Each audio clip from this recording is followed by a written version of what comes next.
and obesity, basically, and are key contributing factors to non-communicable diseases, as has already been communicated to you. Another important thing is that, so consequently, it becomes very, very important that we proactively and comprehensively address this diet-related component of non-communicable diseases, preventable risk factors, and which do in line and do the actions in line with the action framework which is designed. Another important part is this is also a component of right to health, and this is our inclusive right also, not only with to timely and appropriate health care, but also to underlying determinants of health, such as adequate supply of safe food and nutrition. And also the state's obligation, that means the country's obligation, therefore, is to include ensuring equal access for nutritionally safe food as an underlying determinant of health. Determinant of health. And also we know that adequate food is a human right in itself. And also the country's obligations, they include that everyone gets access to minimal essential food that is sufficient, nutritionally adequate and safe, which involves food in sufficient quantity, quality, and satisfy individuals' dietary needs with a mix of nutrients for physical and mental growth, the development and maintenance. Another thing which I wanted to point out was also that intake of food products that contains excess level of critical nutrients such as sugar, sodium, total fat, trans fats and saturated fats is known to pose a greater risk for obesity and NCDs, as has been mentioned also. Most of these processed and ultra-processed food products are energy dense and nutrient poor and leads to diet and lack of sufficient levels of essential nutrients. The increase in the consumption of these products results from their wider availability, their taste, their affordability, convenience, and palatability, as well as, basic thing, fundamental thing behind that is advertising and promotional strategies, which are often used by food and beverage industries. So that is why I will say that from the perspective of, looking at the need of the hour, this webinar is very, very timely so that we can address very, very important issues. The adoption and implementation of front of package warning labeling is a right under compliance issue. So this is not only an issue just like that, it's an issue of right also, and it's an issue of compliance as well. By developing and delivering clear and complete information, as has been mentioned adequately by Dr. Arun Gupta, in a simple way, which encourages consumers to make informed decisions, as he was pointing out that he was wearing his specs but could not make out anything. So it's very important to know that we know the contents, what are there, and we also make informed decisions whether we want to take it or not. So that is one of the important things which we want to learn from this webinar. So this allows individuals to decide basically whether to take it or not. And also we need to be very, very cautious through these means about our own health. So whether it is health or obesity, the choice is ours, or non-communicable diseases. So with this, I really thank all of you for having me, in this important webinar. And let me tell you, on behalf of IAPSM, we are all committed to addressing this very, very important issue. And I was discussing with Professor Manish Kapilas that it's not only the privilege, it's our right, and our duty to, participate in this important event along with Professor Sanjay Rai. As we are all partners of Public Health Association, so that is where it becomes a very, very important issue from the public health perspective as well. So thank you so much. And with this, we can start, the first session, which is going to be... Can I take a few seconds to give 4 practical announcements? Sure. Yeah. So thanks, Dr. Sunila. The one is that everyone who has a question, please write in the question answer box and also address to the speaker concerned. Second, all the 4 experts who are speaking today, they may please answer those questions online also if they decide. Otherwise, I'll take the rest of them in the moderation section of question answer in the end. Third, we will have, Nupur will also assist you in keeping on time and give you a buzz 2 minutes prior to your finishing time. And last, if you can switch on your camera now, all of us, and we can take a picture so that some people will see early and not in the end. So I want to take this opportunity right now. If you can take your camera on, and we can all take a picture on the, so in the gallery view, right? So yes, thank you. Thank you. Thanks. Thanks. Over to you. Back to Dr. Sunila. Yeah. Thank you so much, Dr. Gupta. So with this, we will make a beginning by opening remarks by Dr. Umesh Kapil. So may we have you, Dr. Kapil, and if his brief CV is there, we can project it also. Oh, yes. And it's our honor and pleasure to have Dr. Umesh Kapil, who is really committed to this cause. Thank you so much. Thank you very much. Good evening to all eminent experts and all the participants. It's a proud privilege of Epidemiology Foundation of India.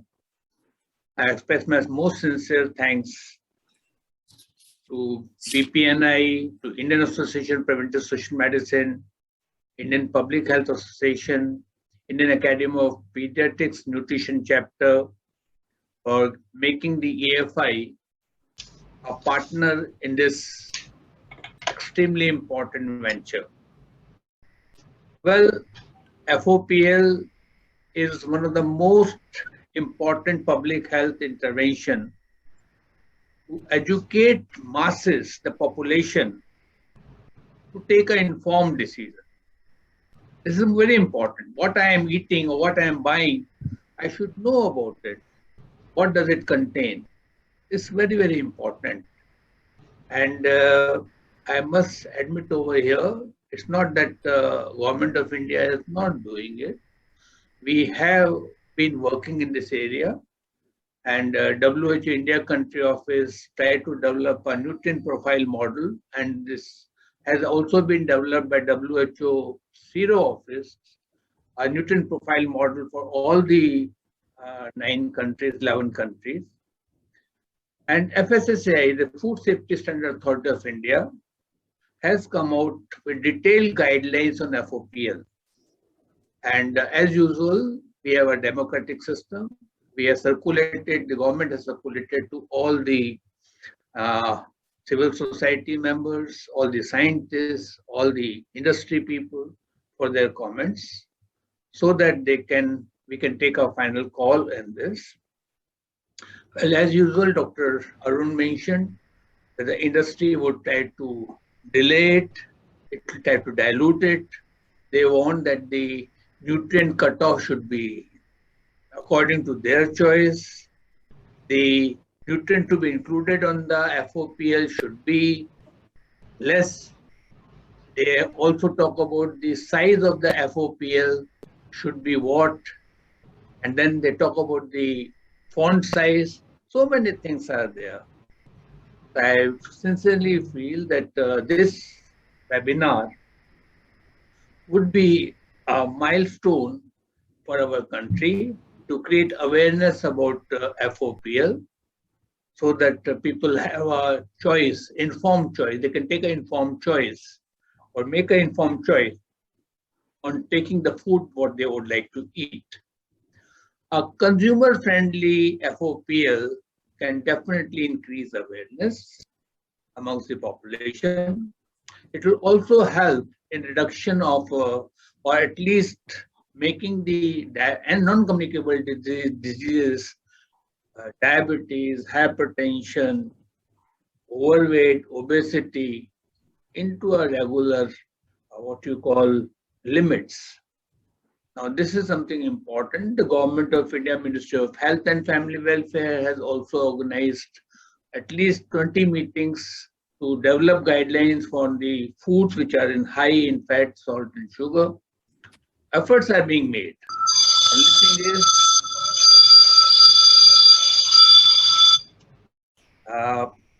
again, I would like to say that Epidemiology Foundation of India wishes success for this program. And whatever responsibilities would be given to us, all our members, we have about 1900 members all over the country, we try to participate and do our bit maximum. Thank you very much. Thanks Thanks, everyone. Thank you, Professor Kapil, for this very crisp opening remarks that you made two very important points that educate the masses and again let them take informed decisions. Another thing which is very, very important is that our country is very big and diverse. So are the challenges. So you see, it is indeed a very big milestone to organize a webinar of this kind.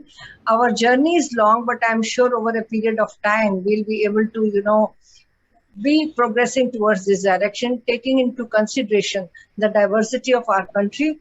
But these kind of foodstuffs have entered us tier 2, tier 3 cities. Even we can see the urbanized villages, they are becoming victims of this kind of situation. But together we can achieve more and we can do more. Thank you so much. So with this, I will like to invite Dr. A.K.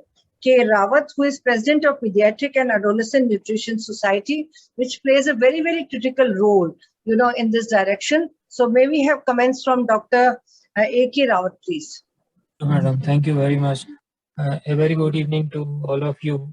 Now the packed food items are really a sort of playing a havoc on children, particularly children below the age of 5 years. Because this is the age group which is most vulnerable for the nutritional disturbances, and this is also the age which has the fastest growth also, apart from the adolescent age period, adolescent age group. Now the packed food items, they don't give information. People seldom read what is given on this. And I have traveled to the most interior part of the country, to the villages in different states, and what I have found that they are available at the smallest place even, and not simply available, they are displayed in a very attractive way.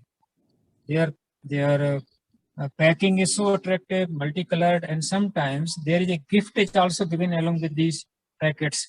They are very small and they are available at the price of very affordable price, ₹2 or ₹5 only.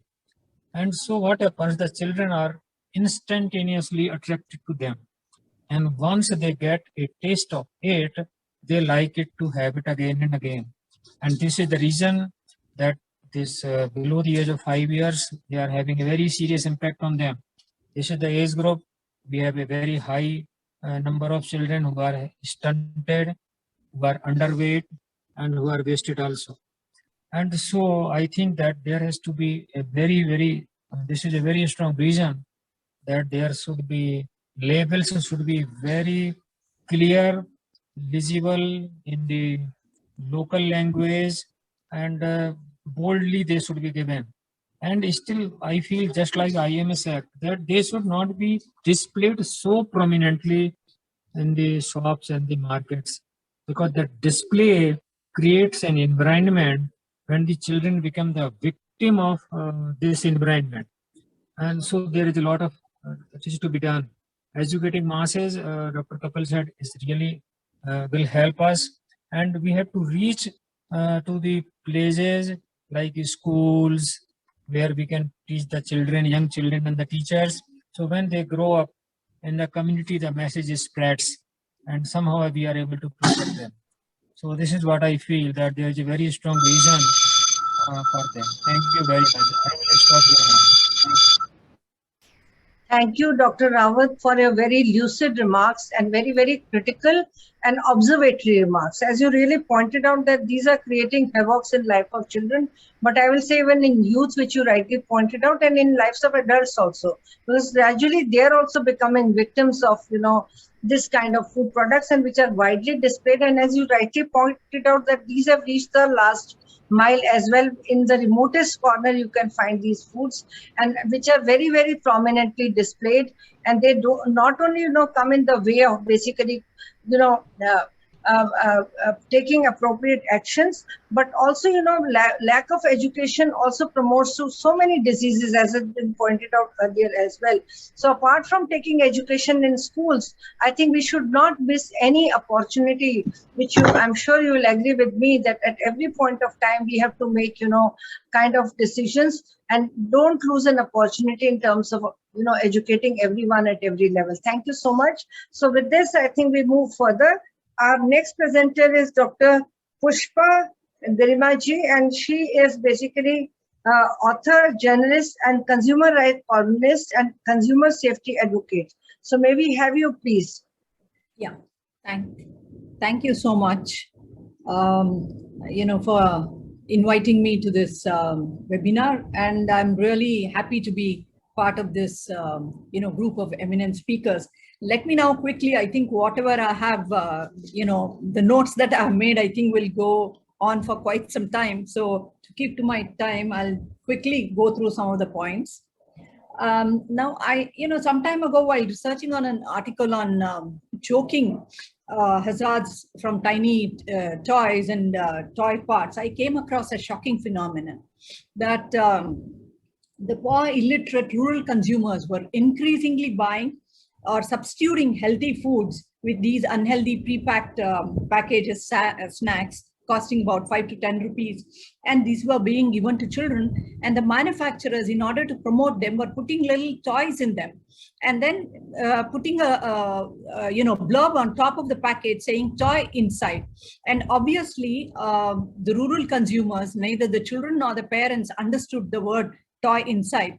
And as a result, a number of children ate those thinking that they were part of the food, and they choked and died on it. I feel this is a typical example of violation of consumers' rights to safe food and, violation of label laws. In fact, what I find, there is now increasing evidence of consumption of junk food, not only in urban India, but also in rural India, thanks to their promotion by celebrities. That's another issue that we need to take up. In fact, a study published in the International Journal of Contemporary Medical Research in October last year showed how families with under 5 children, junk food consumption was as much as 49.3%. I won't go into many of these studies because I'm sure you all know much more than me. But let me come to specifics. What are consumer rights vis-a-vis food labels? Right to information, informed choice, right to consumer awareness, right to be protected from unfair trade practices, including misleading, deceptive label information, and most important of all, right to safety or safe food. And to put it in a nutshell, all these rights demand that consumers be made aware of the contents of the food through the label, and most important, warned about unsafe, unhealthy food in a manner that is intelligible to people, to everyone, so that they make an informed choice and stay away from unhealthy, unsafe foods. And we all know that any information that pertains to consumer safety or a warning should come in a pictorial format or through color coding, so that it's easily understood by everyone, including those who cannot read or write. And there's a large section of our population there. In fact, the National Commission in one of these cases, not really pertaining to food, but in another case, held that not giving warning on the label is negligence, sheer negligence. And I do feel that that applies to these also, not giving warning about unsafe foods through traffic light or whatever pictorial format is negligence on the part of the manufacturers. Thus, the CP Act not only upholds consumers' right to safe food, in fact, there is greater emphasis on this in the new law. But far more important, the highest court in the country, that's the Supreme Court, has upheld the right to safe food as a fundamental right guaranteed under the Constitution of India to every citizen. In fact, in Center for Public Interest Litigation versus Union of India and others, the Supreme Court said, we may emphasize that any food article which is hazardous or injurious to public health is a potential danger to the fundamental right to life guaranteed under Article 21 of the Constitution of India. A paramount duty is cast on the states and its authorities to achieve an appropriate level of protection to human life and health, which is a fundamental right guaranteed to the citizens under Article 21, read with Article 47 of the Constitution of India. So thus, it is a duty of the state to ensure that citizens are warned of unsafe foods or foods high in sugar, salt, and unsaturated fat through traffic light color coding or any other appropriate pictorial representation. There is enough evidence of such warning labels bringing down the morbidity and mortality connected with these diseases. In fact, only recently in 2019, December, I think on +1 I saw Canadian study which confirmed this, that how it has helped in bringing down these these non-communicable diseases. So to conclude, the label laws as they exist, unfortunately, do not fully meet the requirements of consumer rights as enumerated in the Consumer Protection Act, particularly the right to be protected from unsafe or unhealthy food through full and unambiguous label information and warning in a manner that is easily understood by all. So in order to enforce that right, and also the fundamental right guaranteed to the citizens under Article 21, read with Article 47, the state, or FSSAI in this case, should introduce color coding or such other easily comprehensible warning labels on foods high in sodium, sugar, and saturated fat, and protect consumer health and safety. Thank you. I hope I've stuck to my time limit. Thank you. No. Thank you, Pushpa Girmaji, for your very lucid comments, and I could agree with you no less that, the manufacturers can go to any extent. Something like you said, putting of a toy inside the packet or making it, more, attractive. But important challenge in our country, which you really pointed out, is also about the consumer part. We have a long way to go in informing about their consumers, about their rights and all that. So this is very, very important and a challenging issue, which you have brought to the forefront. And I'm sure we'll be discussing it more and more. And thank you for bringing into, forefront the +1 study, which is also the Canadian study, and bringing into, forefront the issue of FSSAI, how to make the labeling, colorful, and also, prominently display the contents of the foodstuff. So this is very, very important part. So with this, we'll move forward, and your comments are really critical and very, very important for this webinar. So thank you so much again. And I'm sure we will have a lot, to discuss during discussion time.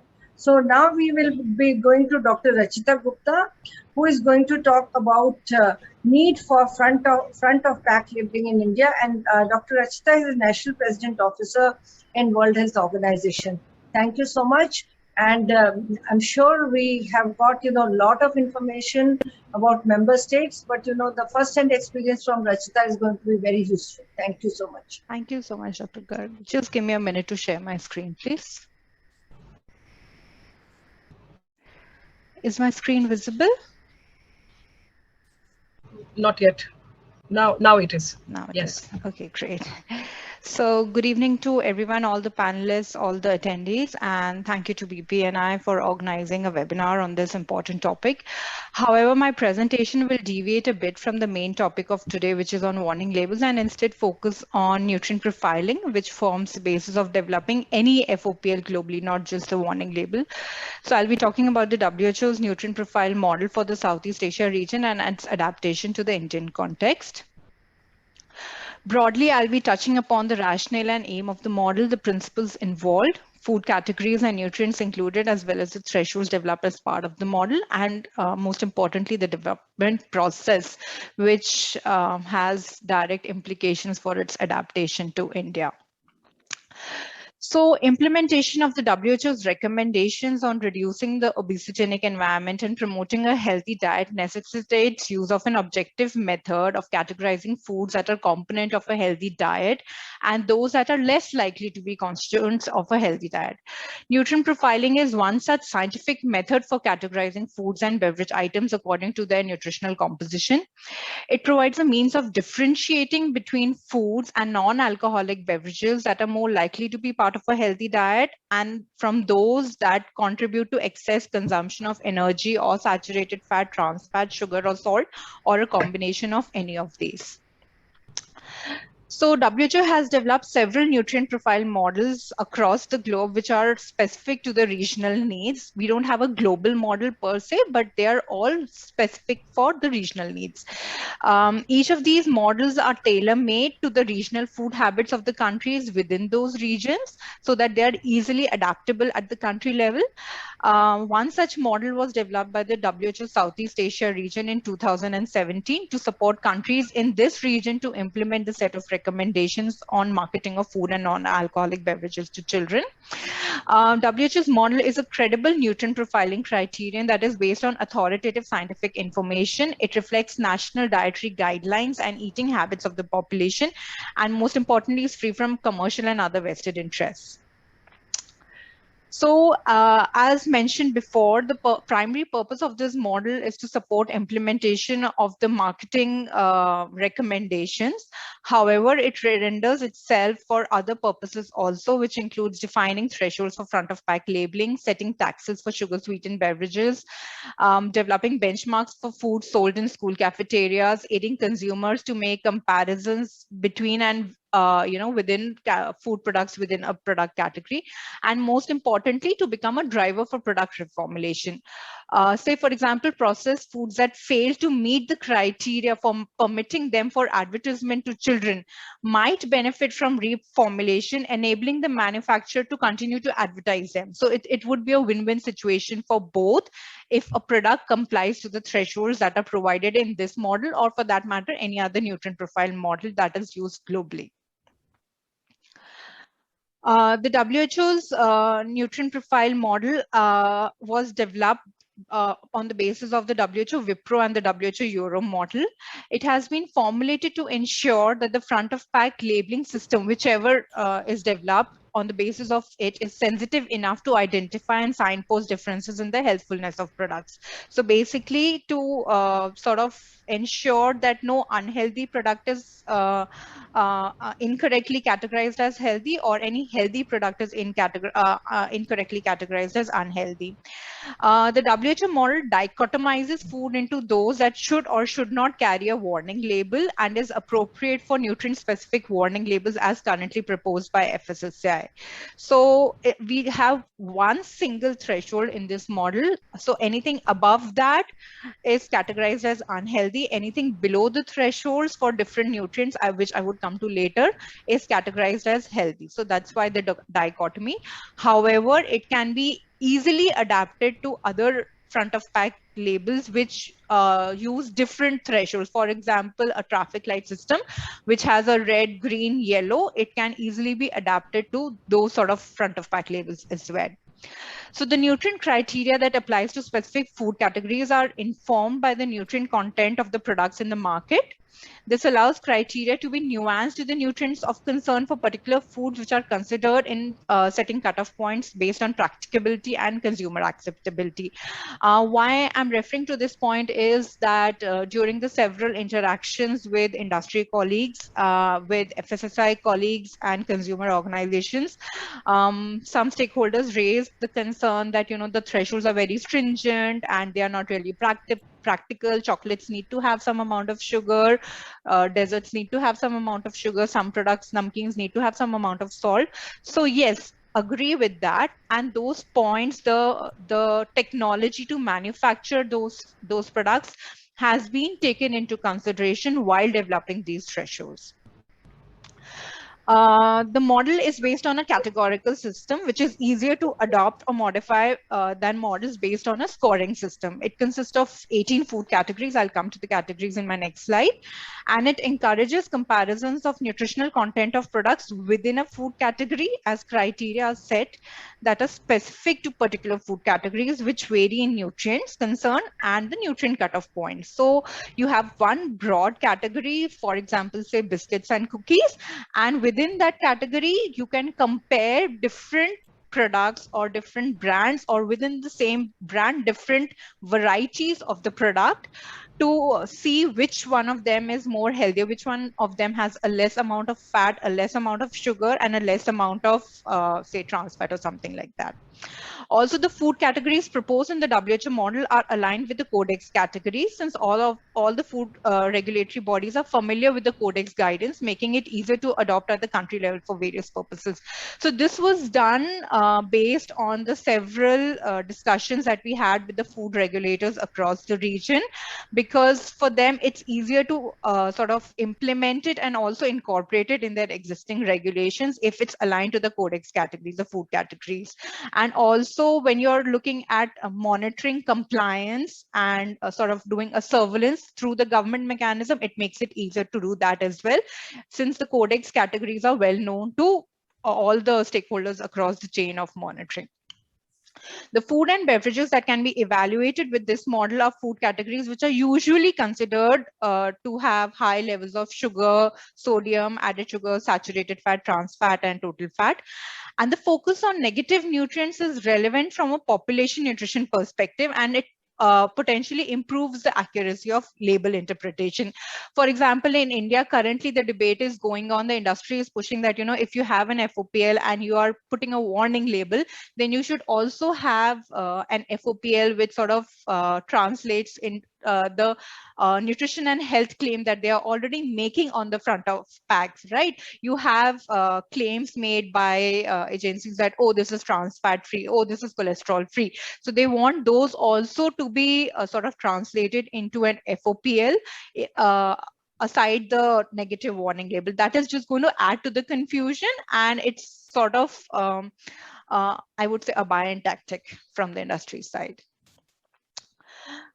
These are the different food categories. You have confectionery, bakeryware, cereals, cheese. So basically anything that you could think of is sort of captured here in these 18 categories, and they are broad enough to reflect the foods that are consumed within the Southeast Asia region and India from that perspective.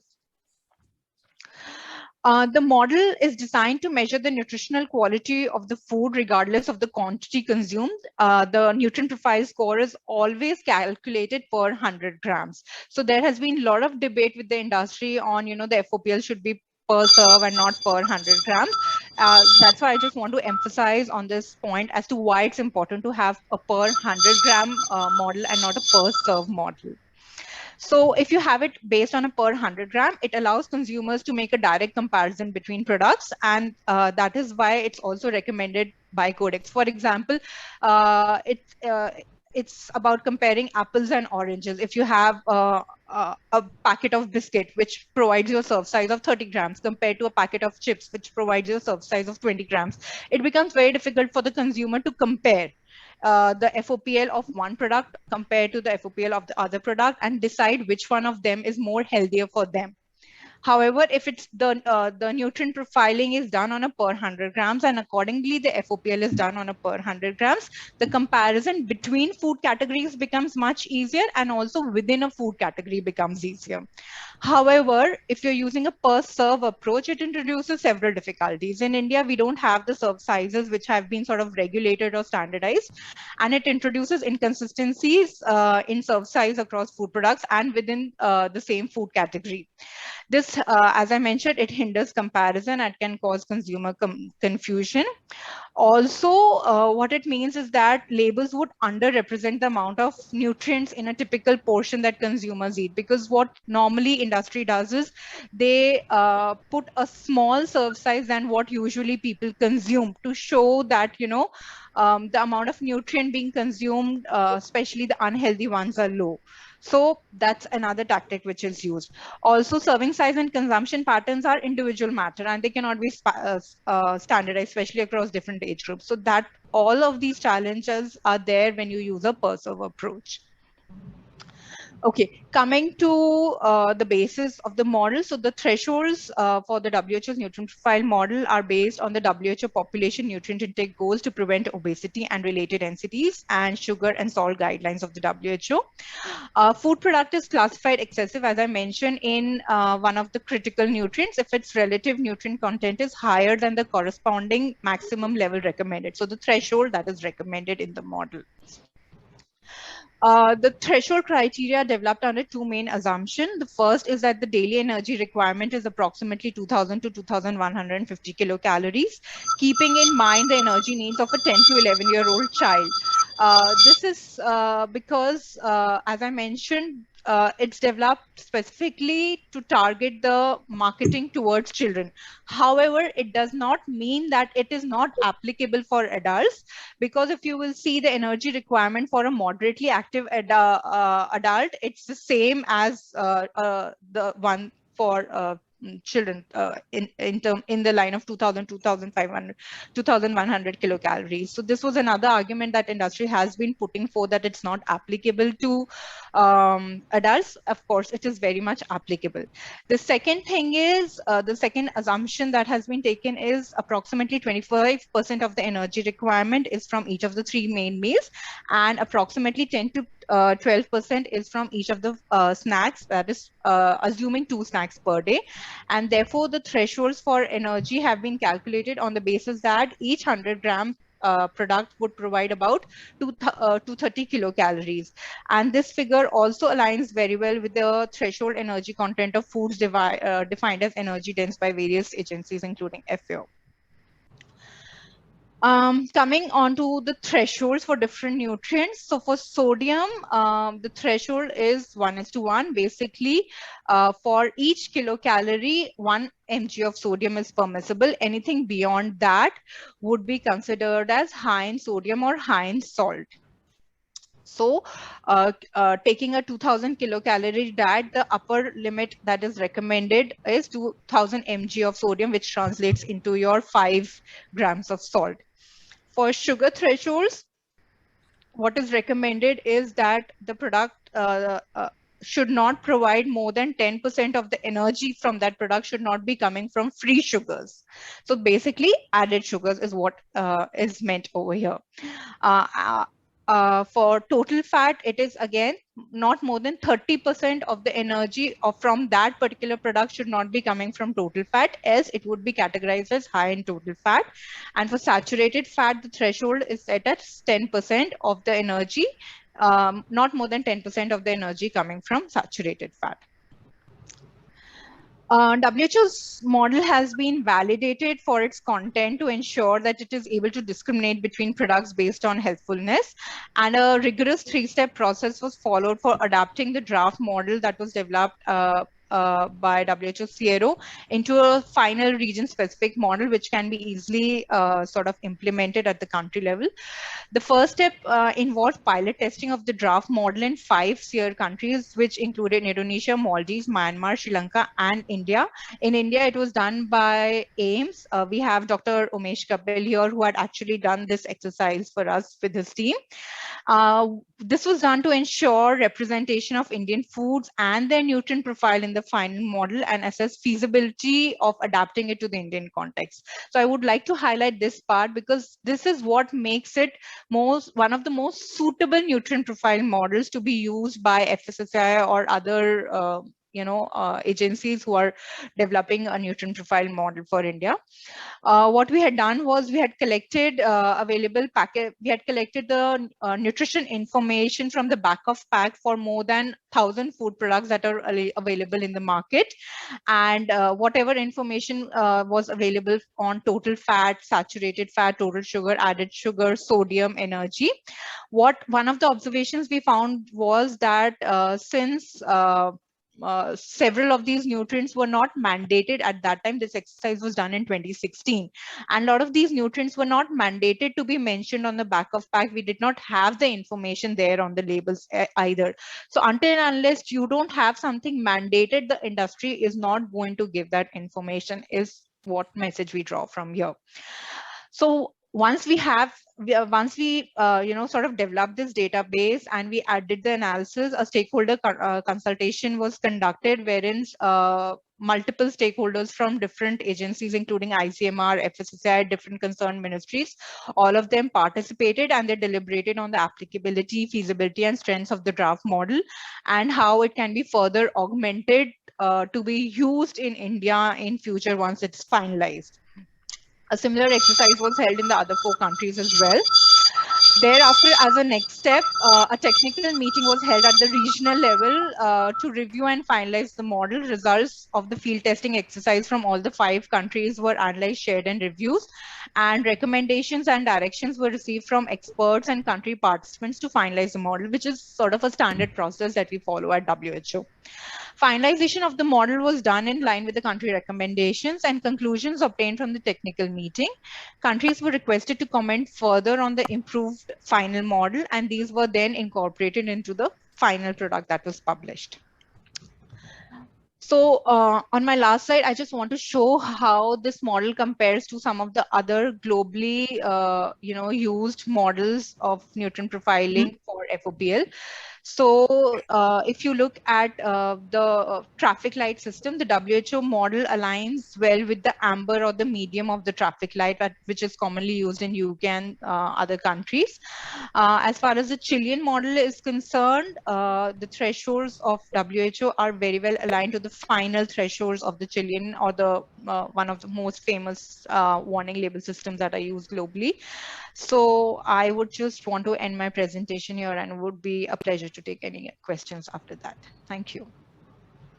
Thank you, Dr. Rachita, for a very, very comprehensive presentation, which is based on WHO model's rationale, principles, the food categorization and the development process, and the need for categorizing healthy foodstuffs. You really, summed it up very well. And I liked your example of cookies, that how to grade them into different categories. Another thing which you really pointed out was that it is very important to look at the nutrient profile per 100 grams so that we can make the comparison. So that is one of the important things, that whether we make the comparisons at the national level or international level, this becomes very, very important also. And then in India, the most important challenge is the serving size. So that is another important thing which we do have to keep in mind. But another important thing which you said was that this model has been validated, which makes it all the more very important. And then the model has been compared with other models as well. So thank you. And if there are any questions, definitely, the participants should put it in the chat box. It's a very, very important session. And I thank you once again for your comprehensive presentation. So with this, we move ahead, and we will have presentation from Dr. Neha Khanpur. She is from Faculty of Public Health, Department of Nutrition, University of Sao Paulo in Brazil. And she'll be talking about role of public nutrient-based labels for healthy diets. So can we have Dr. Neha, please? You can see lovely smile. Hi there. I'm going to go ahead and share my presentation with you. Could you just let me know when you get to see it?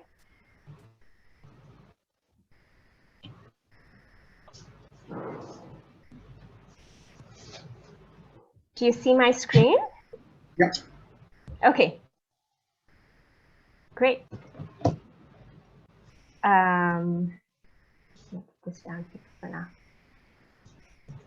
All right. Thank you very much. I'm delighted to be part of this fantastic panel and part of this webinar talking about front of package labels, a really important topic. My presentation is going to be on nutrient-based front of package labels, and I will highlight the importance of one particular nutrient-based label. But before I go ahead and do that, I would just want us to remember what it is that a front of package labels intend to do, which is, on the one hand, inform the consumer about what it is that a particular food product contains, but on the other hand, also try and prompt and support reformulation of products that are being put out by the food industry. So it's these combined goals that we hope any well-performing front of package label meets.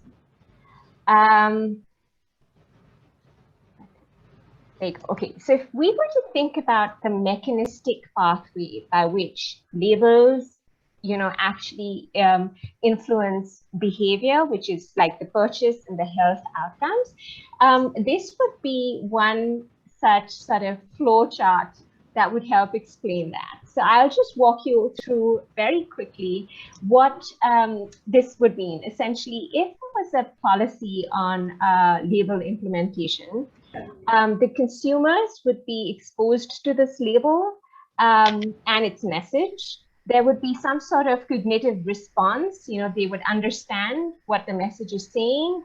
There may or may not be an emotional response to that label. This would in turn affect their attitude and their behavior and their perceptions about a product, which then in turn would help with their decisions of whether or not they would want to purchase this product. So that is one sort of pathway of influence.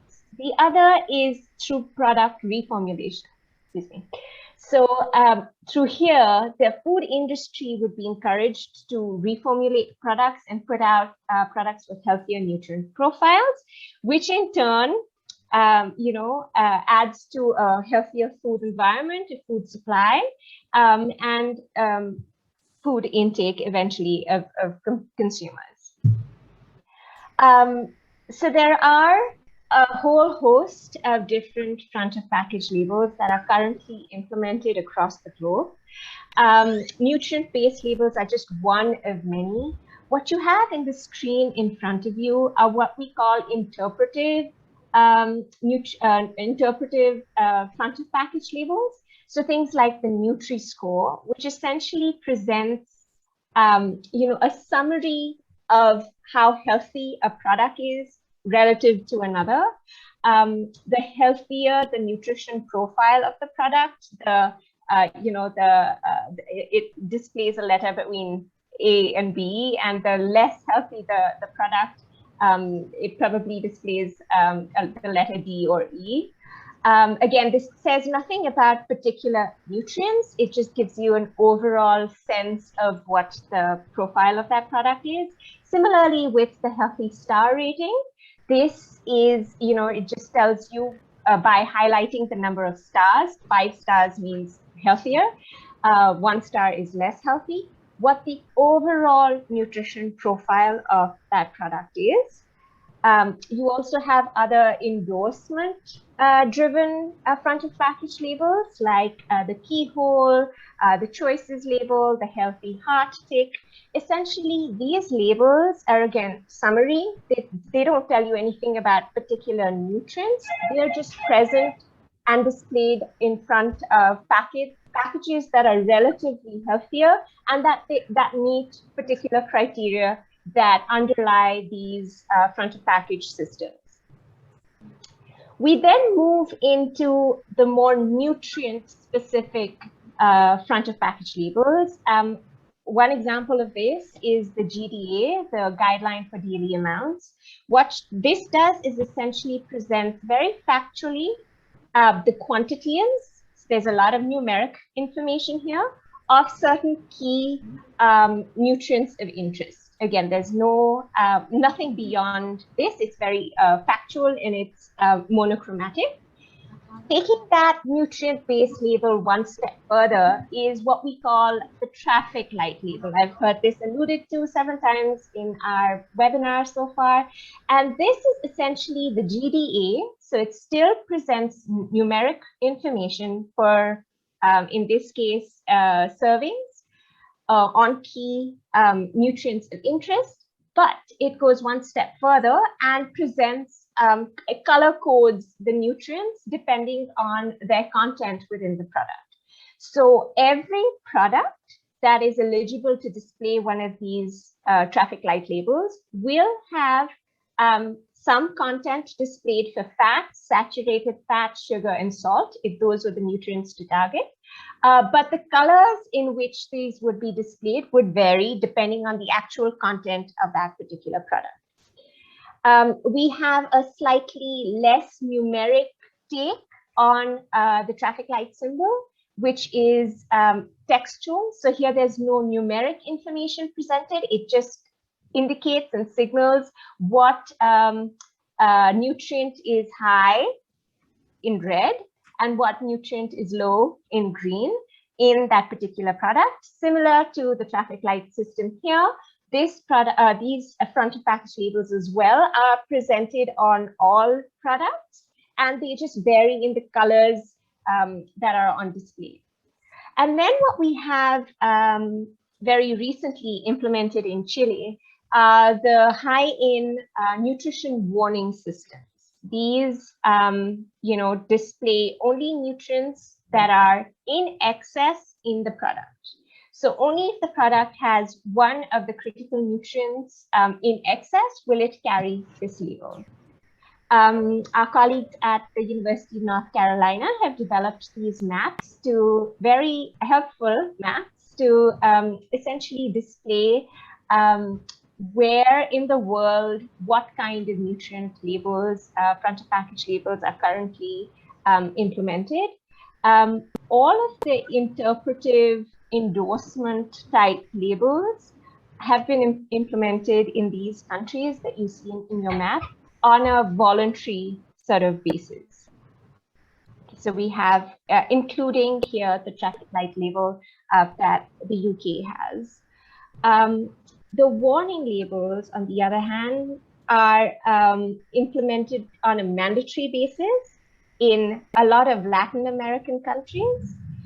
They vary slightly in the kinds of nutrients they target. So there's, calories, trans fat, sodium, saturated fat are the common nutrients that they display. And Israel being one sort of outlier almost in the nature of its warning label, in that not only does it have one that highlights when the nutrient is in excess, it also has a voluntary version of this, which is in green for when the product is deemed healthier than relative counterparts. I have one message really to share with you through my presentation, and that is warning labels are the strongest nutrient-based front of package labels. And I'm going to try and convince you of this by sort of reaching out across 4 different dimensions of front of package labels that I believe any effective front of package label ought to sort of comply with. So essentially, warning labels are clear and consistent in the information that they communicate. They are best suited to reducing the purchases of unhealthy products. They probably most encourage product reformulation by the food industry. And they're also, so far, we have good evidence to suggest that they reinforce other policies that are designed at improving the health of the population. And I'll go over these one at a time. So let's start with why we think warning labels are clear and consistent in the information that they communicate. Just inherently their shape. If you were to take out the actual lettering and the text here, the fact that they use symbols that are intuitively meaningful to the population is really, really important in adding to their efficiency, especially in a context where the population, the education level of the population might vary, the languages might vary. There's an intuitive appeal just within their shape.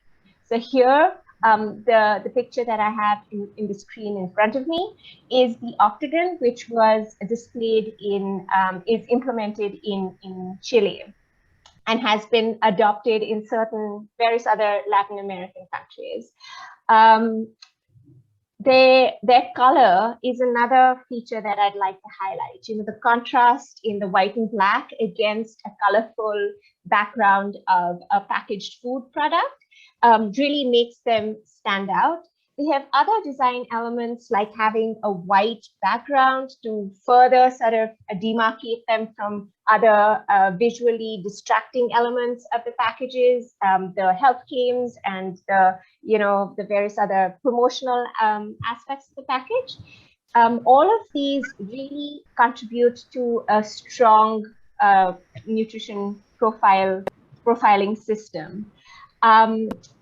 Their nutrients that they display are the negative nutrients that we would try to highlight. So they're the nutrients of concern for public health. They only highlight things like excess sugar, excess sodium, excess saturated fat when they're present in the particular food product.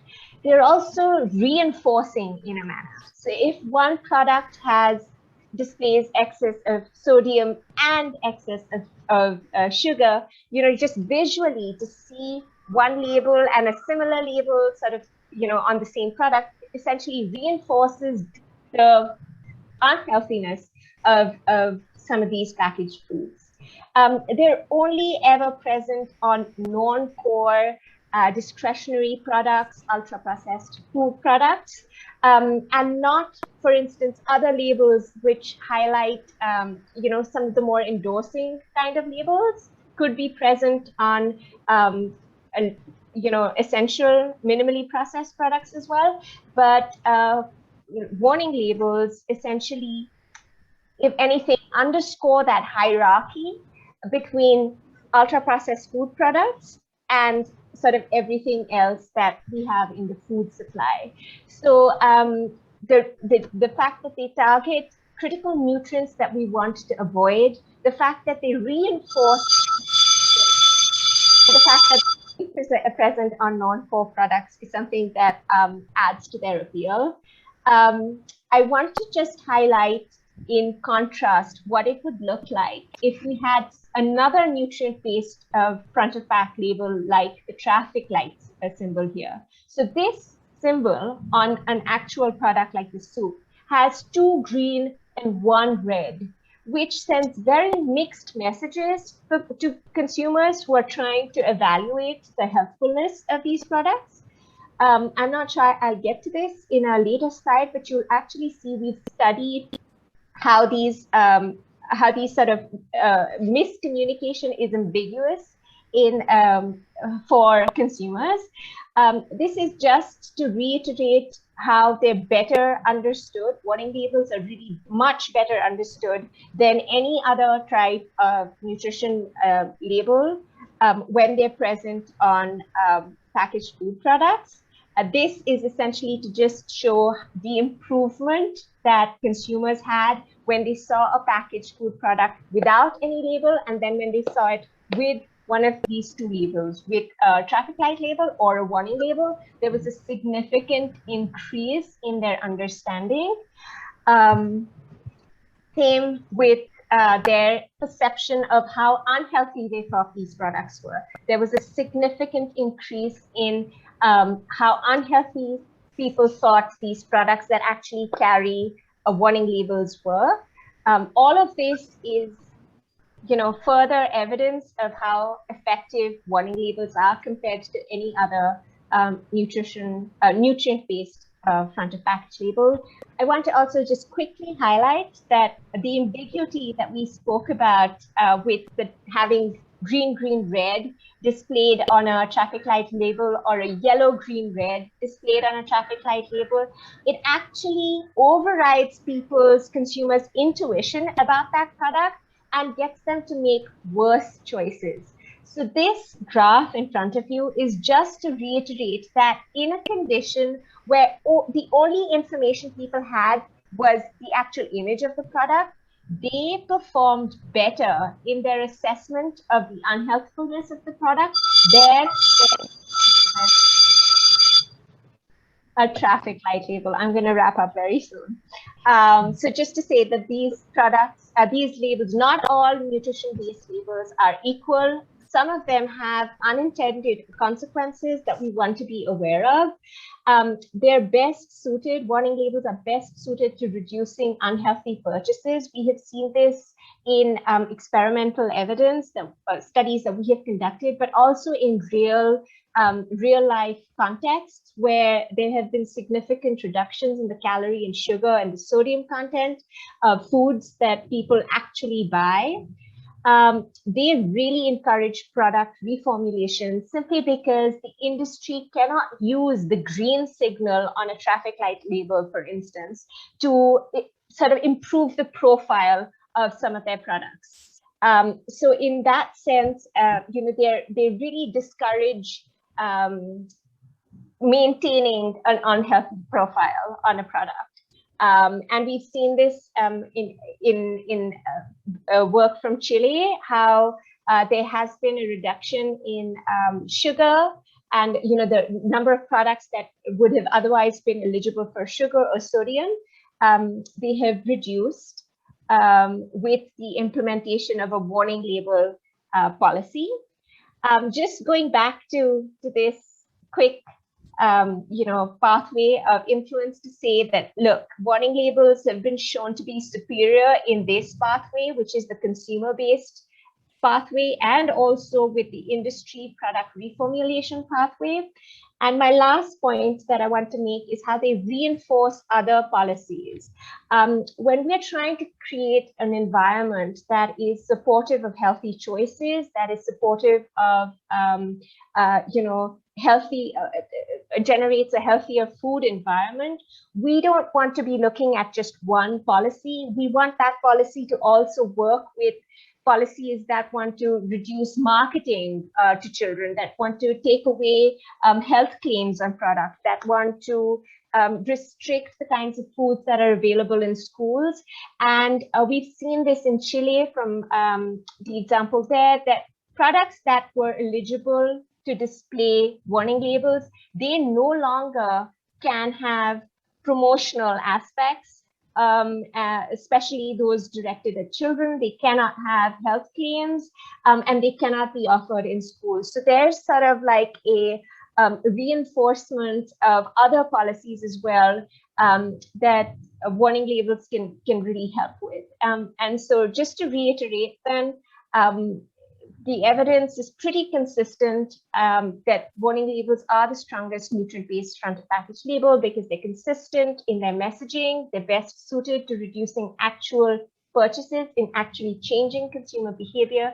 They encourage reformulation, and they can really form the basis of reinforcement for other policies in a context when they're mandatorily implemented and have strong nutrient thresholds and an inclusive product eligibility criteria to go along with them.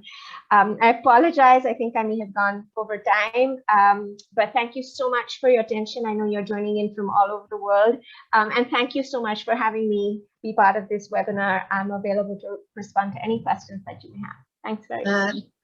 Thank you, Dr. Neha, for a very comprehensive presentation. And I'd like to say that basically, you see, you really pointed out and you took us through a journey of front of pack labels, their implementation, how do we rate them? Then you talked about the nutrient scoring also, the star rating. But ultimately, what was more important was the 4 key issues that they have to provide clear and consistent information. Then they are best suited for reducing the purchases. Third is they encourage the product, reformulation, that is important. And fourth thing is that they are important from the policy perspective, where you gave an example of school children where, we can control the availability of these products in the schools. And another thing is that basically nobody can, do unnecessary marketing within the school settings as well. So thank you so much for your presentation. So without wasting any time, we'll go forward to Professor Sanjay Rai, who is my colleague and Professor Indian Public Health Association, and he's also heading the Department of Community Medicine at All India Institute of Medical Sciences. So Professor Sanjay, it's a pleasure having you not only as my colleague, but also as a co-president of my another sister association. So thank you so much for being here and sparing your time. Thank you so much. Thank you, ma'am. Thank you. And namaskar. Just 1 minute. I want to share my screen.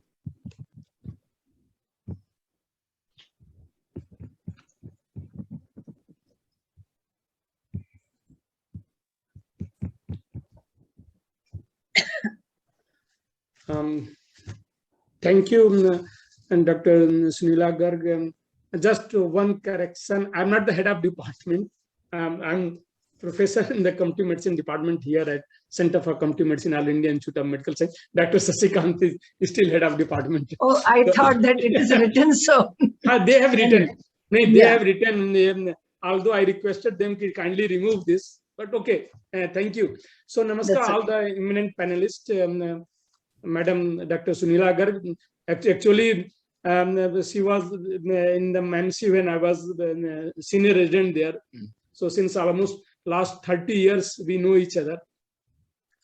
Professor Umesh Kapil, Dr. Arun Gupta, Ms. Puspa ji, or Dr. Neha, Dr. Rachita, Professor Harshpal, Dr. Rawat, Ms. Nupur, members of the various professional associations, other dignitaries, ladies and gentlemen.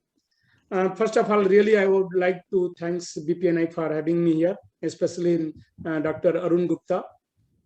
And really, it's a great pleasure for me from Indian Public Health Association to share this special occasion with all of you.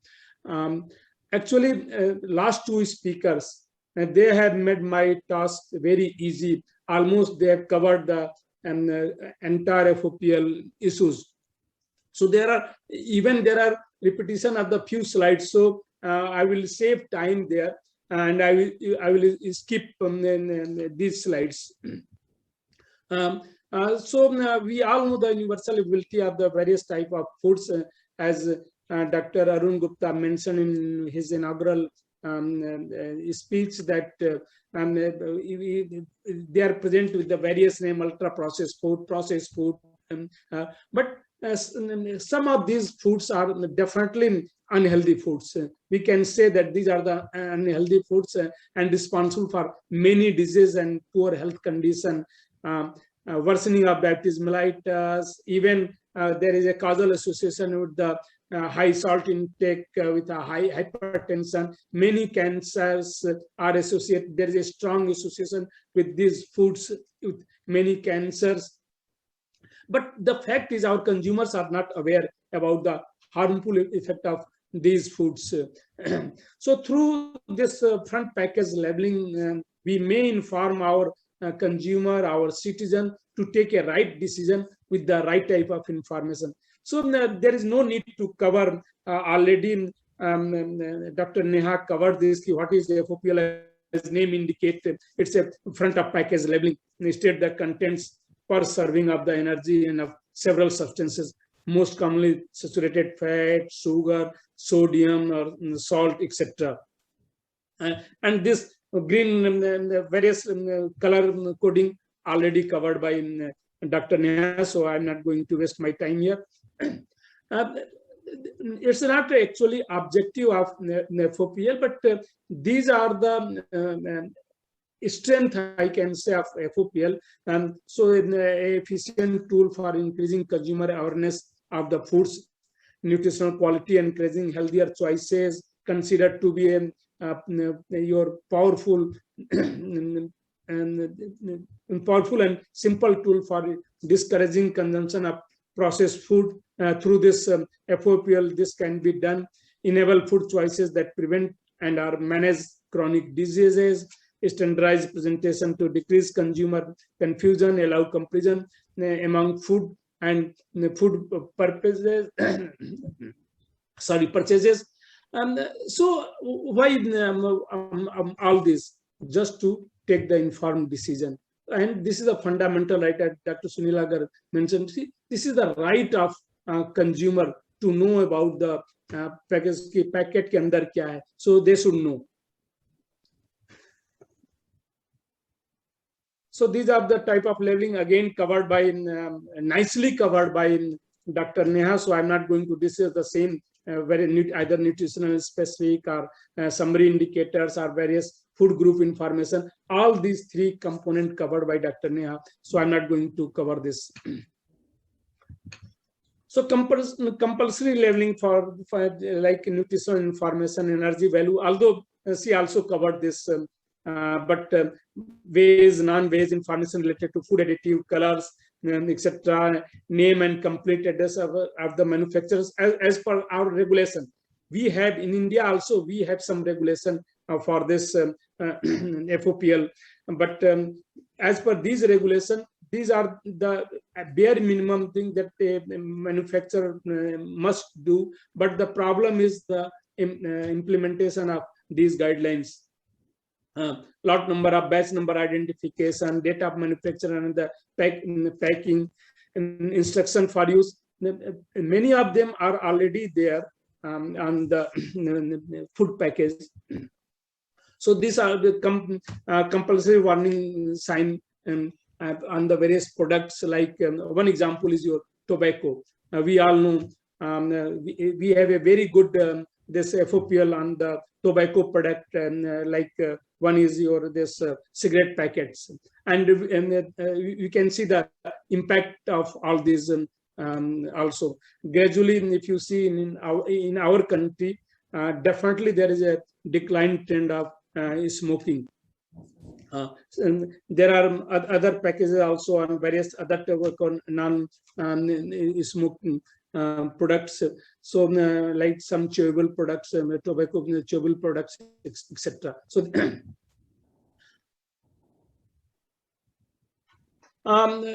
we all know the burden of NCD and obesity in India. There are a lot of and these foods are many times responsible for this type of non-communicable disease. We know that about quarter of the population in India are now overweight. Now overweight is a problem. Earlier we had a problem of undernutrition. Now overweight is also a problem, and directly or indirectly these food products are affecting. Almost 43% of the Indian are overweight in urban area, and 18% are in the rural area. So one quarter altogether, one quarter Indians are overweight. And as per the National Family Health Survey, about 18% population is having hypertension.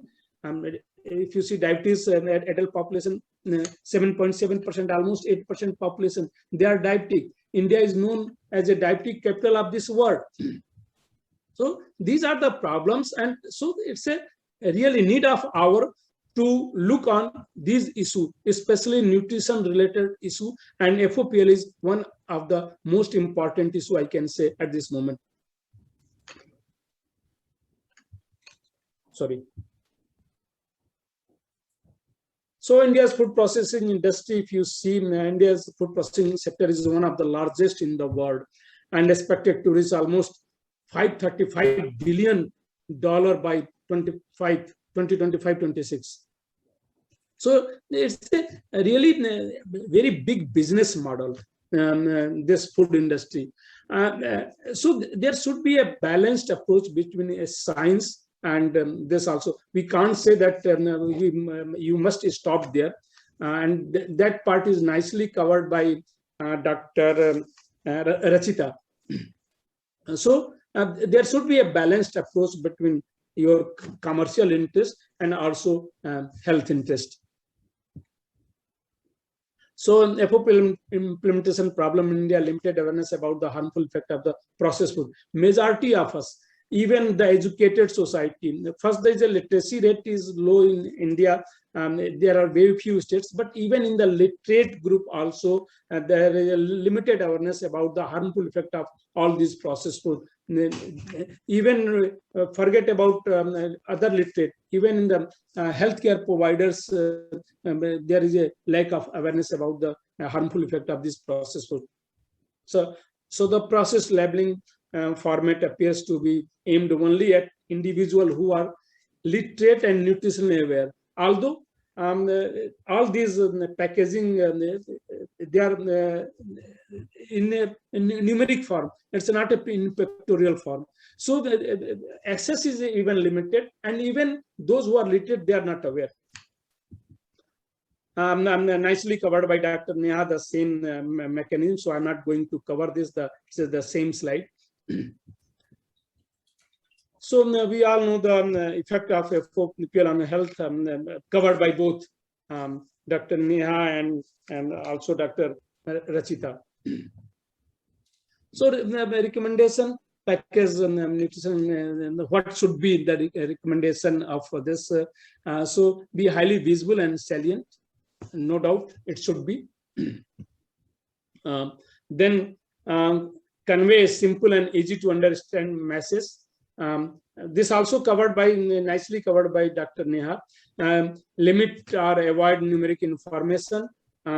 Like pictorial information would be better, especially for those illiterate community. Use symbols and color that leverage automatic association to help consumers interpret nutrition information quickly and accurately. Also, she discussed in the stop sign, traffic light, etc. So in the same manner, integrate information and emotional messaging, be displayed on the less healthy food as well as the healthier ones, and warn on caution consumers. So, so what is the way forward? Way forward is a policy decision to implement mandatory FOPL for all category of processing. Yeah, this is my last slide. Strict adherence to be ensured. Fine may be levied for the companies who do not follow this. So strict implementation is very important. And also the research to see the impact of these FOPL through our regular process evaluation. I can say process evaluation of this process. So a mandatory through this from front of package labeling, we may inform our citizen to take a right decision with right information. We need a consumer-friendly mandatory FOPL. And thank you very much. Thank you for the patience listening. Thank you. Thank you, Dr. Rai, for very crisp and very pointed information that why FOPL matters to India. Number one, you pointed out that this could be a very efficient tool for increasing consumers' awareness. And we know that we have got wide variety of consumers across the country, and we can start rather, imparting the information right from the childhood. And it's a very simple tool for discouraging the consumption of processed food, and it also enables us to make appropriate food choices and all that. And also you pointed out very, very important thing that there is very limited awareness across, all segments of society, irrespective of socioeconomic status, basically with regard to, this front of package labeling. And you also pointed out and you gave very crisp recommendations that this should be very highly visible. It should be easy and simple to understand, as was pointed out by Professor Arun also, that packet के अंदर क्या है, ये बहुत simple शब्दों में हमें पता होना चाहिए. And we have to avoid, kind of numeric information. We should use, rather colors, and we should integrate, information and emotional component together. So all these are so very important and explained, very, very simplistically from the public health perspective. This is one thing which I really liked. And you also, took into consideration what other presenters have already delivered, in their talks. So thank you so much once again, Dr. Rai. And I'm really, really kind of thankful to you for bringing out this talk in a very simplistic manner. So now we will go ahead to Dr. Arun Gupta for question and answers. And because we can see there are question and answer, and there are a lot of things in chat box also. I'll be brief. Nupur, if you can put up the polls first. So we have 4 questions in the poll, which we like the audience and the speakers to take. And they will be quick thing to do one by one. So we can get a fair degree of understanding of how these presentations make people think what should be coming our way. So Nupur, can you put up 2 questions, please? Yes. I'm launching it. I hope everyone can see it. Yes. Yeah. So are you aware that ultra-processed food containing high sugar and salt are harmful for your health? So you need to choose one, yes or no. So you can, how do you, Nupur, how does it help in terms of, a host and panelists cannot vote. So only the participants can vote. You can click yes or no. And they can click yes. Yeah. So please click yes or no. So we'll wait for 15 seconds for everyone to click, whosoever wants to participate.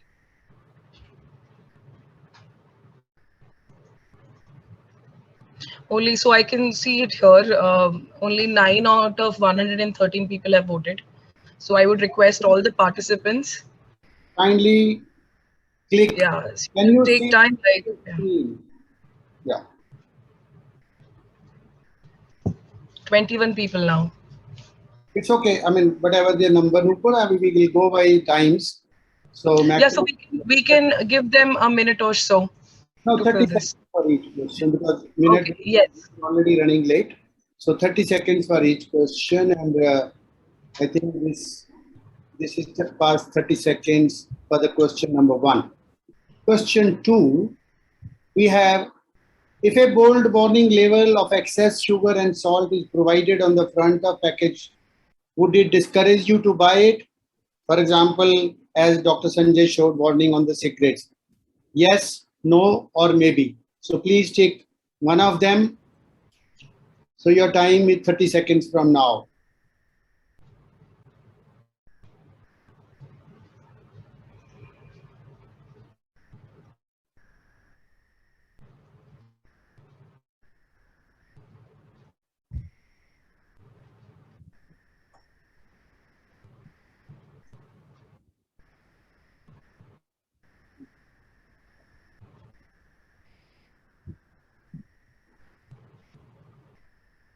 All right, we move to the third question. What measures would you recommend to the government to reduce the consumption of high sugar or high salt packaged ultra processed foods? So these are multiple choice. You can mandatory strong warning labels, increase taxes, ban on marketing, especially targeting children and adolescents, all of the above, none of the above. So please make a choice. It's your for 30 seconds. Just click on the box in front of the answers. Just ahead of the answer, there is a box. You just need to click that. It will accept your question into the poll and automatically calculate the numbers with Nupur can show you later.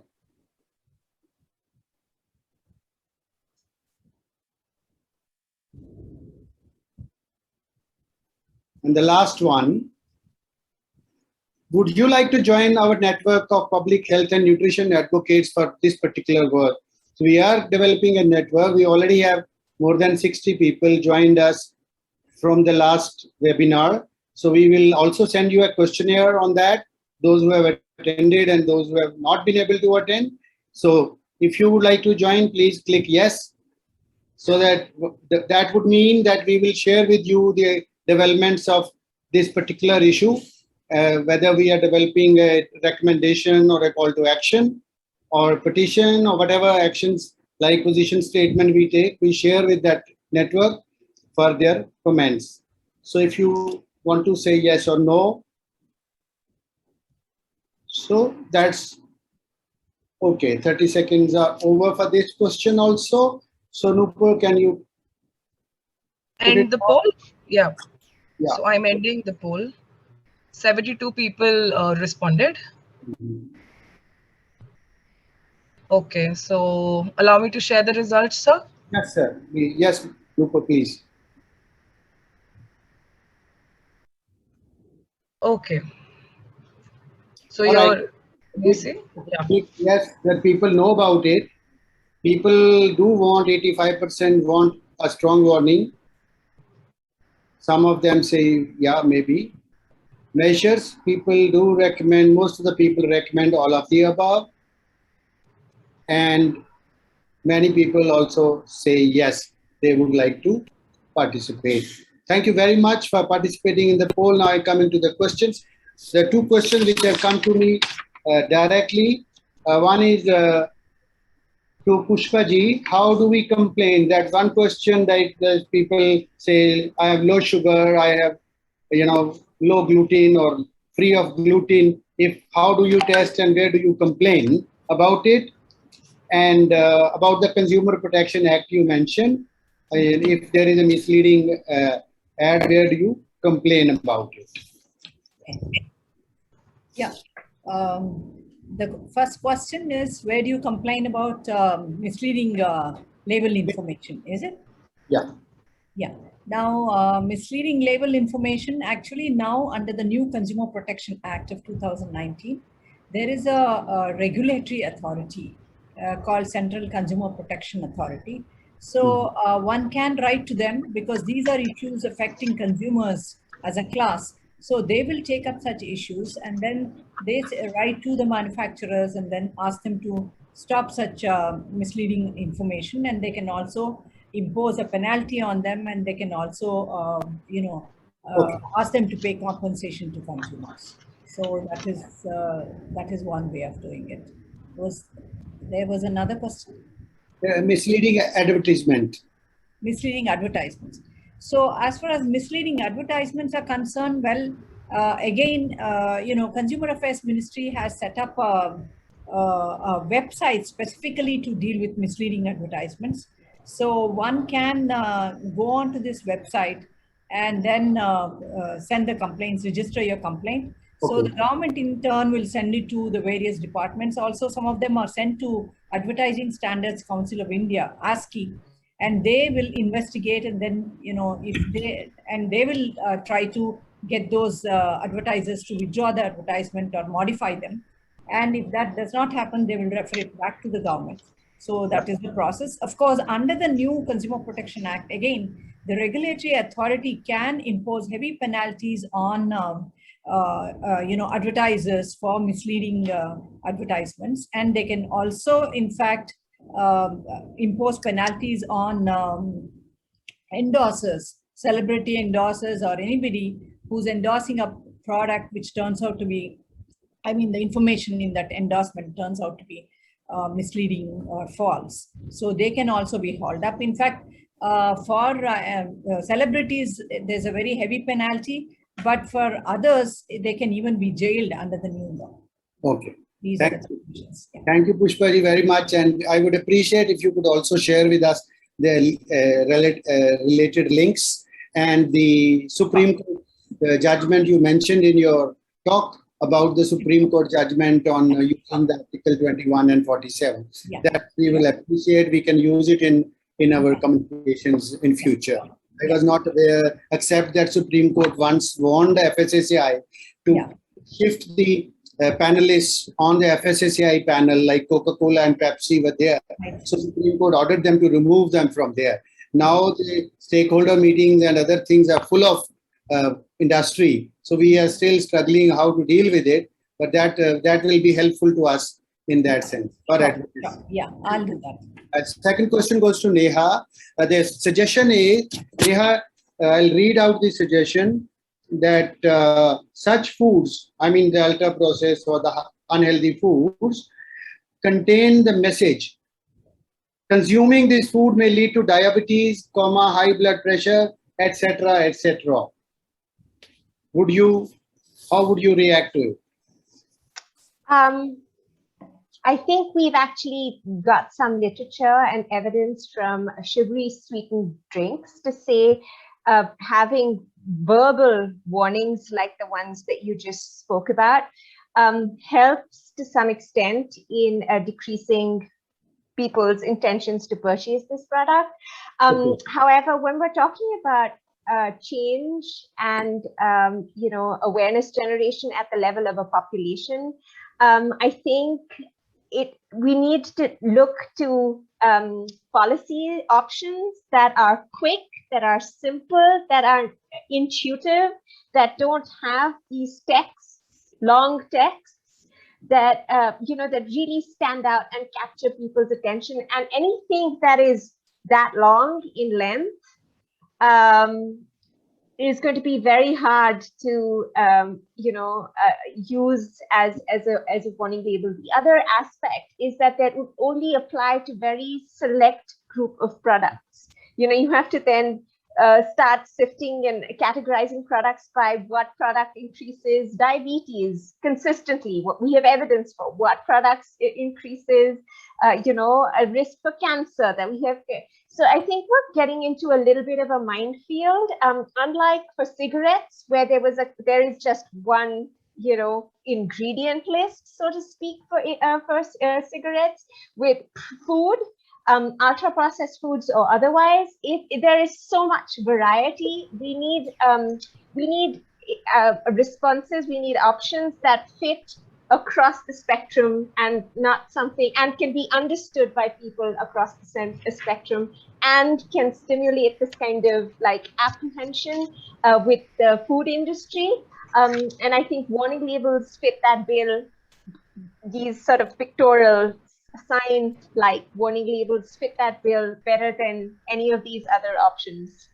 Okay, thank you. There is another question regarding, do we have FOPL on the government commodities? So I don't know. I don't have any answer to that because there is no law on FOPL at the moment. So whether it is a government commodity or it is a private, I think if the law is made, then it will apply to both government as well as private. Whatever, if the government produces something, that's a question probably. Yeah. So yeah, I'm not entirely sure I understand government commodities. What I do know that, and I'm interpreting it my way, is that on government properties, you know, and schools and you know, other sorts of like hospitals and public places, foods carrying front of package labels, certain front of package labels like warning labels, are not allowed to be sold. So I'm not sure if the question was around, you know, availability on government properties or government commodities. I wouldn't be able to answer the latter, but if it was about you know, restriction in certain spaces like government run spaces, then yes, that has been done before, and that's exactly the kind of you know, cumulative policy benefits that you could get from implementing a mandatory warning label. Yeah, I said Bill Jeffrey in the discussion has suggested it could be government procurement, but we will interact with the person who is asking the question later, and if there is anything, we'll get back to you on the email. So there is another question for you, Neha, in terms of which is an agreement rather than a question on the warning label, which but the question is that, is the industry ready in India to implement such types of labels? I don't see, and if you have any answer to this question, we can you can try attempting answer that. Is the industry ready? Industry is not ready anywhere in the world to, you know. No.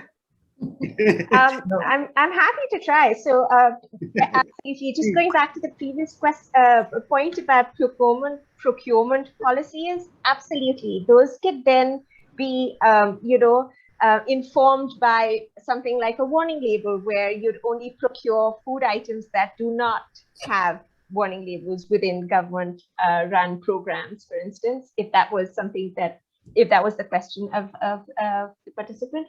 And whether the industry is ready, I don't think industry is ever ready, but that doesn't mean that we don't do anything. I think the industry hasn't been ready in any of the 6 places where warning labels have now currently either been implemented or will be rolling out very soon. The industry is never ready in all of the other places, including India, where these policies are very strongly being considered as options. I think it's our role as public health professionals in, you know, advocacy professionals to sort of get together and make sure that this happens, and that we advocate for the best, strongest evidence-based policy that there is, whether the industry is ready for it or not. Okay. Thanks, Neha. I don't have any more questions, Dr. Sunila. But anyway, if we miss something, we will take up. We will have the list of questions in our database, and we will. Only thing is, I'll just like to add one point, Neha, that with regard to smoked and smokeless tobacco. Now there is an attempt. We have, you know, got, you know, more advancement with smoked tobacco, but smokeless tobacco we do have, you know, content, but it is very fudgy, kind of not very clear. So that is where the government has made an initiative. So, but with regard to these foods, we will definitely be moving forward. So now we have the next session we can carry forward to, and it's my pleasure to invite Dr. Sachdev, who has been my colleague at MAMC, and he will be, you know, talking about the key recommendations, and, you know, and he's very good with his experience, and definitely he talks to his key experience, what is going to be actually, you know, the outcome of these, you know, presentations, and how do we make the key recommendations as well. Thank you so much, and Dr. Sachdev, you're welcome. Thank you so much, Professor Garg, for reminding me of our earlier association, not only at MAMC, but through your husband also, who is a pediatrician. Anyhow, to come to this, I think I will try to summarize what seemed like a consensus to me, adding a little bit from my own, and we already have the voting from there. I think the industry or many people question the need for action on the NCDs, for which it's almost 20 years that I have been fighting since the time I was the president of the Indian Academy of Pediatrics. The real reason given is that we are an anthropometrically undernourished population, and why do we need it? But there is stark evidence, as Professor Rai mentioned, the obesity is increasing, but much more dangerous than that, which many people don't know, is the Comprehensive National Nutrition Survey has shown that even in children and adolescents 5 to 19 years of the age, those who are thin or normally nourished, even those who are thin, I repeat, or stunted, more than half of them have evidence of cardiometabolic risk factors or metabolic obesity, period. We do know that the NCDs are escalating, looming large in our country. And the process, many people believe, is right there at the old age or something, but we are aware it starts earlier on in the Indian population. And much more importantly, we have shown from the New Delhi birth cohort and other ones that the process actually begins in childhood, and that's the time or the place, even the under 5 children, that we do need to act. So ultra-processed foods have a role there in the complementary feeding, which should also be thought of. Now, there is enough evidence created by the Brazil group and my friend Carlos, with whom I have sat on WHO guideline group meetings, and Neha has shown about that. We do all know that diet is one part only of the escalating NCDs, but a very important part of this.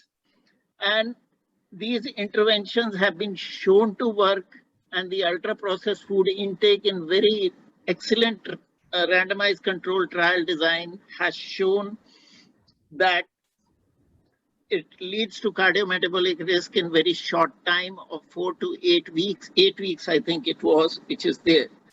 Now, this is just about the right time for India to start doing this, because our consumption of ultra-processed or the high-fat, sugar, salt, or the junk food, whatever you want to call it, is escalating now or in the exponential phase now. So now is the time to act if we want to protect and promote the health of our population. And it has been elegantly demonstrated by several of our speakers that front of the pack labeling is one of the important things to stop, or not to stop. I mean, this will never go away because these foods are very tasty, cheap. So always there will be a perpetual need for the people to go there. They will want to go there and eat such food. So we can only decrease the consumption. There's enough evidence to show that the consumption can be decreased. And in this context, I think what is very, very important is why front of the pack labeling. Lay people say, if you talk to lay people, and if I may switch to Hindi and say, the lay people would say, jo dikhta hai, wo bikta hai. I would like to turn it around and say, jo khatarnak dikhta hai, wo kam bikta hai. So the front of the pack labeling has to be relevant to the local context. All these nutrient claims or the fine print details, even I have difficulty in understanding that. It has to be a simple, relevant to our context, and immediately striking the person who is buying it. And obviously the industry is going to oppose it because it hits their sales, and profit is the only thing that they are looking at. So for this, what works in Chile or Brazil or Europe is unlikely to work here. And with India, such a diverse setting, we will need to have different, for the different regions, the requirements may be different. And in this context, we definitely need an evidence-based approach. And I'm happy to inform that the WHO India office has taken a good initiative. They are doing a randomized control trial or an experiment, which has just about started. It will take some time for it to come through, and therefore we will have to wait for that. But at the same time, what the consensus is and what I feel is the WHO labels or the cutoff points are a good starting point, which have been mentioned. The industry is resisting. They have had several meetings on this. It's a good starting point to do the debate. And obviously, I mean, we will have to recognize it. This cannot be done in isolation without the industry. They are both groups because ultimately they have to do it. So we have to work with them to the extent possible, but there is a line we have to draw. If it's not there, the government has to be convinced and put it on forcibly. So the warning labels and looking at the evidence to do this. So our role here, or the task for the future, I think, is to continue doing as it is, generate more evidence, create more people, create much more awareness in the lay media or the lay people, because most of the people are not recognizing the threat to this. What to talk of everyone? My children are doctors and even the grandchildren. I have not been able to convince them to be totally get away from the ultra processed food, although saying again and again, it has become an irritant. But रस्सी बार बार पत्थर पे चले तो कहीं ना कहीं घिसड़ तो जाता ही है. We have to continue doing this job, and it has to be a combination of a little bit of activism, if you want to call it, or a pressure, science, evidence, and trying to convince everyone. Industry is gonna be difficult to carry along, is my gut feeling. We have the example of smoking and alcohol for decades. So we have to continue doing our bit. With this, I would like to close. Thank you very much. Thank you, Dr. Sachdev, with this remarks that we have to continue doing our bit. And रस्सी जब बार-बार चलती है तो पत्थर पे तो घिसी जाती, तो कहीं ना कहीं तो एक पॉइंट आता ही है करके. And we have to remember that we are fighting against big giants, but then the fight is long, but we have to be persistent in this journey. So somewhere we all have to be agents of change. As Mahatma Gandhi clearly remarked that you have to be visionaries of change, what you want to see in this world. So definitely we like to see a world which is free of obesity, which is free of non-communicable diseases, which is, according to health, where the individuals are leading a physically, mentally, socially, and spiritually, healthy life. So that is one thing which should be very important perspective, which we should not, kind of forget. So thank you so much, Dr. Sachdev. You made very, very crucial remarks, and they are very practical. And I know that, when we deal with the behaviors of the individual, as you mentioned about your grandchildren, it's a tough job. Behavior change communication is something which is really tough, not very easy. So that's where, but continuously our efforts have to, go in this direction. So thank you so much for all these remarks. And I'm sure that, when we get the final report, these will be shared by the Government of India from the policy perspective as well. So now it's my turn, and I'll take little time only for way forward, because you see, basically my job has been made easier by all the presenters and by crisp recommendations from Dr. Sachdev. So one thing which is important and which you have to remember is that within the framework of right to health, countries like India are required to adopt regulatory measures which are aimed at, there's no doubt about it, that there is huge burden of non-communicable diseases, and India is a diabetic capital of the world. So how do we make this change? It is through front of package warning labels on the foods and beverages containing excessive amounts of critical nutrients, and front of package warning labeling should follow the best available evidence, free of conflicts of interest, as a mechanism through which healthy choices become easier and preferred option. That is one thing which I have to comment upon. And in line with we all have right to health framework, and within that framework, the countries, including India, should regulate the activities of the food and beverage industries, which are increasingly implicated in the global obesity and NCD epidemic, in order to mitigate the detrimental impact of their actions and which have on enjoyment on the right to health and other rights.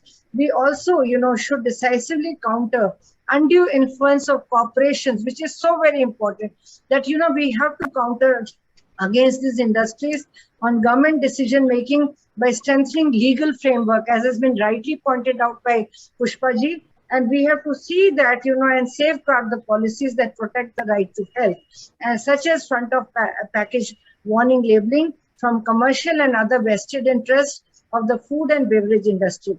Further, the food and beverage industry has an independent responsibility also as part of corporate responsibility and to respect human rights. So these are some of the important things. And I would like to sum up by telling that without clear efforts to promote action on the prevention of unhealthy diets, the rise of non-communicable diseases will remain on the margins of global health action. States or the countries cannot remain passive in the face of non-communicable diseases. We should adopt an integral approach to reduce the consumption of unhealthy foods through the use of broader sets of laws and regulations, and front of package warning labeling is a key measure for the countries to tackle the burden of non-communicable diseases.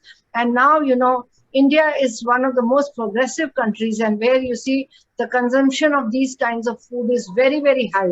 So we cannot undermine our country's this thing. Now we have to act on the forefront, and we have to influence the policy and program managers through the labels which are simple to understand, which are easier to implement. And even, we must make a beginning at the school level itself. And the teachers' capacity building is so very important. So all the important stakeholders must be taken into, group, and they must be sensitized about these issues. So with this, I will like to conclude, and the way forward is long. The journey is long. It is tenuous, but I'm sure we will be able to make a difference. We have fought against very big lobbies, like asbestos lobby for cement, and now for smoking also, we have been able to bring about the labeling now for smokeless tobacco, which, a youth as small as 12 years of age is indulging in that. So even not only in Delhi schools, but across the country. But the labeling or something is which is very fudgy with regard to smokeless tobacco. But we have to start somewhere, and we have to, as important points have already been suggested by different speakers. And I'm sure that, with these crisp recommendations, when we share with the government of India, policymakers and program managers, and they should also be, coming into the curriculum of the school children as well, so that they understand that which is a healthy food, and, it may be a tastier food, but then at what cost, we need to definitely, comment upon that. Thank you so much. Thank you.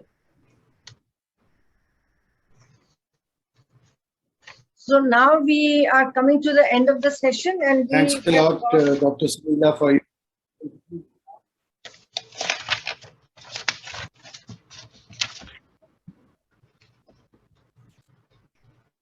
So now we will have vote of thanks from Dr. Nupur Vidya. Can you hear me, Dr. Nupur? Hello, ma'am. Yes, I'm not yet a doctor. So okay, we are used to calling everybody doctor. Yeah. Thank you. Okay. So I would like to extend my gratitude to our Honorable Chairperson, Dr. Sunila Garg, and all our experts, Dr. Neha Khandpur, Dr. Rachita Gupta, Ms. Pushpa Girmaji, Dr. Sanjay Rai, and Dr. HPS Sajdev for sharing their valuable insight on the role of warning labels on unhealthy food products in protecting people's health. Your guidance and support will strengthen our efforts in nurturing a strong advocacy front on this issue. I would also like to thank our supporting partner organizations, Nutrition Advocacy in Public Interest, NAPI, Pediatric and Adolescent Nutrition Society, PAN, IAP Nutrition Chapter, Epidemiology Foundation of India, AFI, Indian Association of Preventive and Social Medicine, AIPSM, and the Indian Public Health Association, IPHA. Last but not the least, I would like to thank our participant for making this webinar a success. It was a huge strength of, we hit 140 participants at a point of time. And we plan to take our efforts ahead by issuing a position statement after this webinar, a call to action, and a petition based on today's recommendations. We will share that with the policy makers at FSSAI and Ministry of Health. Your support is crucial in endorsing that call to action and petition. So we will be in touch with you all to build a robust national advocacy campaign on strong warning labels in public interest. Have a nice evening. Thank you all. Thank you. Everyone, thanks a lot for your time and effort. And we will be in touch with you as my closing. Thanks a Sir, lot. you're mute, I think. I am not mute, but yeah, maybe the internet connection is weak at my end. Thanks a lot, everyone. Thank you. Thank you. Thank you. Thank you. Namaskar. Namaste. Thank you. Namaste. We will be in touch with you. Yeah. Sure. Thank you. Bye-bye.